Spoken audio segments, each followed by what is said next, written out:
Hello बच्चों, अब हम करेंगे exercise 12A question number first. Observe the table given below in each of one of find whether x and y are proportional. ये आपके x की table है, ये आपके वाई के नंबर दिए हैं। दोनों को बताना है आपके प्रोपोर्शनल है कि नहीं। टेबल प्रोपोर्शनल का मतलब है ये जो फ्रैक्शन है, यानी एक्स की वैल्यू 3 है, वाई की वैल्यू 9 है। ये 3 1 3 3 3 यानी 1/3। सारे फ्रैक्शन कॉलम में क्या आना चाहिए? 1/3 1/3। ये कॉन्स्टेंट टर्म आपका आना चाहिए। तो सबसे पहले हम फर्स्ट पार्ट करेंगे इसका, यानी x अपॉन वाई की वैल्यू क्या गिवन है? वैल्यू क्या गिवन है? 3/9। 3/9 गिवन है। अब इसको जब आप सॉल्व करेंगे, 3 1 जा 3 और 3 3 जा क्या आता? 9। 1/3 आ गया। फिर इसके इक्वल टू क्या है? 5/15, यानी 5 1 जा 5 और 5 3 जा क्या हो गया? 15, यानी 1/3 आ गया। फिर इसका सेकंड पार्ट करेंगे, यानी 8/24 है, तो 8/24। 8 1 जा 8 और 8 3 जा क्या हो जाए? 24। देखिए सारे 1/3 नंबर आ रहे हैं। अब क्या है? 11/33 है। 11 1 जा 11 और 11 3 जा क्या हो गया? 33, इक्वल टू 26/78। 26 1 जा 26 और 26 3 जा क्या हो गया? 70। देखिए सब में 1/3 कॉलम कॉमन आ रहा है, यानी कॉन्स्टेंट टर्म। इसमें भी 1/3 इक्वल टू, ये भी आपका 1/3, ये नंबर भी आपका 1/3, ये नंबर भी आपका 1/3 और यहाँ भी आपका 1/3, यानी वैल्यू क्या है? कांस्टेंट है। वैल्यू क्या है? कांस्टेंट टर्म है आपका। तो वैल्यू आपका कांस्टेंट टर्म है, तो यहाँ पे लिख देंगे yes it is in direct proportional. क्या है? Direct proportional.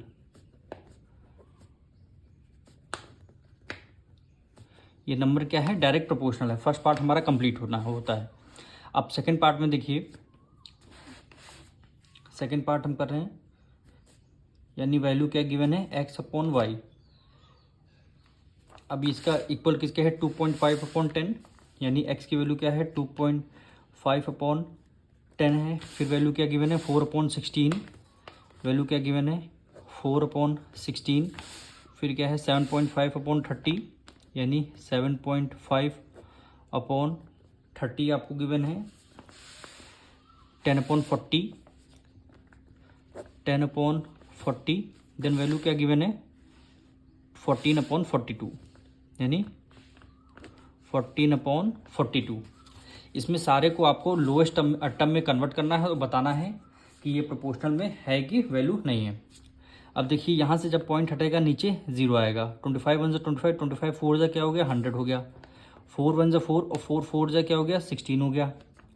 ये दोनों वैल्यू अभी तक इक्वल हैं। यहाँ पे देखिए पॉइंट हटेगा नीचे 0 आ गया।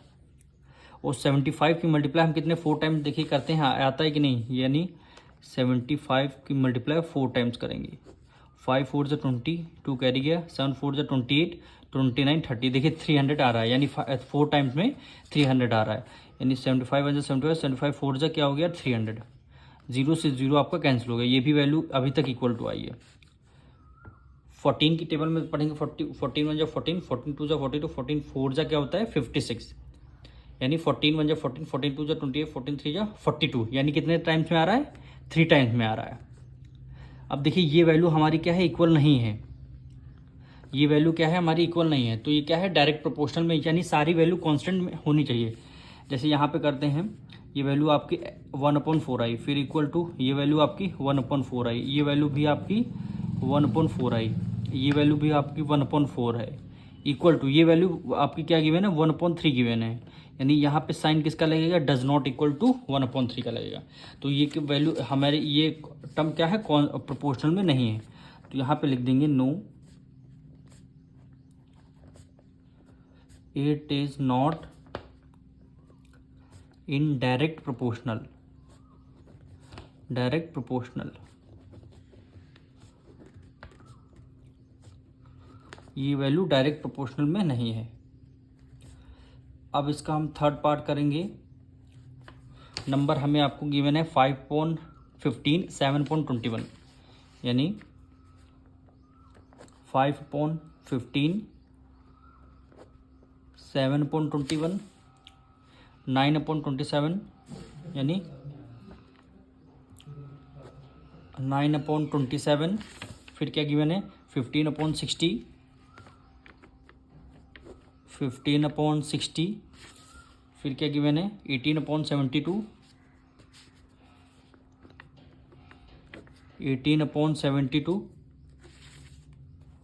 फिर क्या गिवन है 25/75 यानी क्या गिवन है 25/75। अब इसको आपको लोएस्ट टर्म में कन्वर्ट करना, देखना वैल्यू सेम आ रही कि नहीं आ रही। अब इसको डिवाइड करते हैं, 5 1 5, 5 3 जा क्या हो गया 15, 7 1 7 और 7 3 जा 20। देखिए 1/3 1 तो हमने इक्वल टू का साइन लगा दिया। अब 9 जा 9, 9 3 जा क्या होता है 27, फिर ये आपका देखिए 1/3 इक्वल आ रहा है। 15 1 जा 15, 15 4 जा क्या होता है 60 होता है, यानी ये वैल्यू यहाँ पे क्या होगा डज नॉट इक्वल टू होगा। अब एक भी टर्म अगर आपका डिफरेंट आ रहा है तो ये नॉट प्रोपोर्शनल हो जाएगा। अब 18 1 जा 18, 18 4 जा क्या होता है 72, ये भी आपका ये वैल्यू आपकी इस वैल्यू के इक्वल आ रही है। 25 1 जा 25, 25 3 जा क्या होता है 75, ये वैल्यू इसके डज नॉट इक्वल आ रही। यानी यहाँ तक वैल्यू आपकी सेम आई तो हमने इक्वल लगाया है, ये दोनों वैल्यू सेम आई है तो यहाँ इक्वल, यहाँ डज नॉट इक्वल, यहाँ डज नॉट इक्वल। तो इसका मतलब यहाँ पे क्या है, इसको एक बार फिर से लिख लेते हैं। 1/3 इक्वल आया है 1/3, इक्वल आया है 1/3, डज नॉट इक्वल आया है 1/4, इक्वल आया है 1/4 एंड डज नॉट इक्वल आया है 1/3। तो इसका आंसर लिखेंगे, देखिए हमारे डज नॉट यानी कॉन्स्टेंट टर्म नहीं है तो आप यहाँ पे लिख देंगे no it is not in direct proportional. Direct proportional, direct proportional का मतलब है कि सारी वैल्यू हमें क्या आनी चाहिए कांस्टेंट टर्म आनी, यानी 1/3 जैसे फर्स्ट टर्म में 1/3 लोएस्ट टर्म में कन्वर्ट किया, सब में सेम आ रहा वैसे आनी चाहिए। अब सेकंड टर्म में प्रॉब्लम ये है एक वैल्यू आपकी सारी वैल्यू 1/4 आई पर लास्ट में 1/3 आया तो ये क्या हो गई डज नॉट इक्वल हो जाएगी। इसमें भी दो वैल्यू हमारी डिफरेंट आ रही है, इसका मतलब क्या है डज नॉट इक्वल होगा। यही क्या हो जाएगा हमारा आंसर होगा। मिलेंगे नेक्स्ट वीडियो में।